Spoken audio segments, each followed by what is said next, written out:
পুজোয় রথ দেখা, কলা বেচা একসঙ্গে, ঠাকুর দেখা, বেড়ানো একেবারে কম্বো অফার।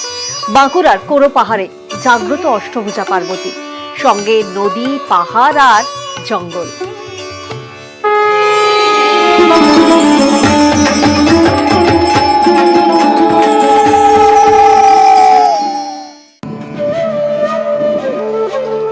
বাঁকুড়ার কোরো পাহাড়েই পার্বতীর বাস।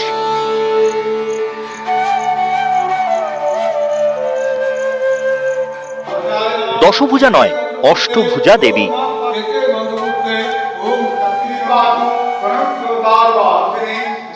দেবীর পছন্দের খাবার মুড়ি আর তেলে ভাজা।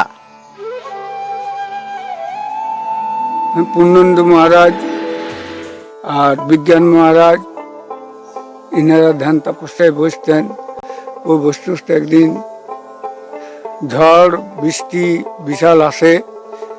সেই টাইমে পাহাড় থেকে এক বালিকা ভিজছেন। ওই তপস্যা করতে করতে ওনাদেরকে বলছে, আয় মা, এখানে ভিতরে আয়, ঝড়ে ভিজিস না। ওই বলে ও ধরতে যাচ্ছে, ও তত এগিয়ে এগিয়ে যাচ্ছে। লাস্টক্য ওই যে আমাদের মায়ের মূর্তিটা যেখানে আছেন সেখানে যেয়ে উনি মিলেই গেলেন। পাথরের তৈরি মাতাকে এনে প্রতিষ্ঠা করা হয়েছে।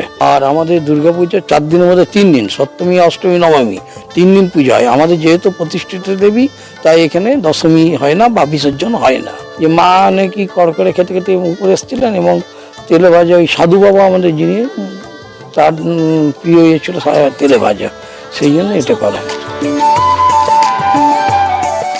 কোরো পাহাড়ের ঠাকুর দেখা মানেই বেড়ানো ফ্রি।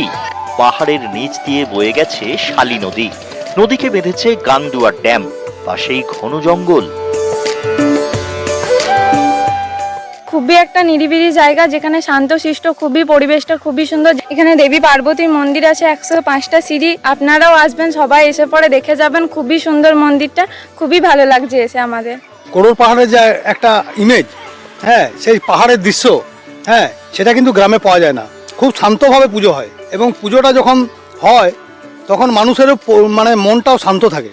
এবং এখানে অন্যান্য পাহাড়ে যেমন দেখবেন মন্দির নেই, শুধু পাহাড়, মানুষ বেড়াতে যাচ্ছে, হয়তো পিকনিক করতে যাচ্ছে বা পাহাড় দেখতে যাচ্ছে। এখানে কিন্তু ভক্তি শ্রদ্ধার সঙ্গে আসা। কথিত আছে 100 বছর আগে হুগলি থেকে ধীরানন্দ স্বামীজি পায়ে হেঁটে হিমালয়ে যাওয়ার পথে এই জনহীন পাহাড়ের নিচে কয়েকদিন বিশ্রাম নিচ্ছিলেন। কোনো এক গভীর রাতে এক বছরাটিকের বালিকাকে ছুটতে ছুটতে পাহাড়ে উঠতে দেখে কৌতূহল হয় ওই স্বামীজির। তিনি বালিকার পেছন পেছন দৌড়ে পাহাড়ের চূড়ায় পৌঁছে দেখেন বালিকা পার্বতী রূপ নিয়ে দাঁড়িয়ে রয়েছেন। ওই রাতেই স্বামীজি স্বপ্নাদেশ পান বছরাটিকের বালিকার মা পার্বতী রূপে। ওই সাধুর উদ্যোগেই পাহাড়ের একেবারে চূড়ায় প্রতিষ্ঠা পায় অষ্টভুজা মা পার্বতী। পরে স্থানীয়দের প্রচেষ্টায় তৈরি হয় মন্দির।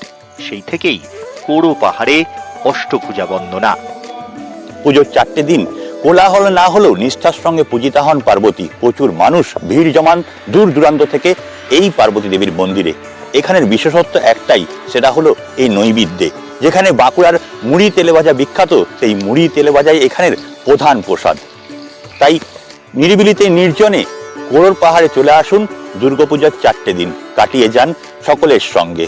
বাঁকুড়ার কোরো পাহাড় থেকে প্রিয়ব্রত গোস্বামী, নিউজ 18 বাংলা।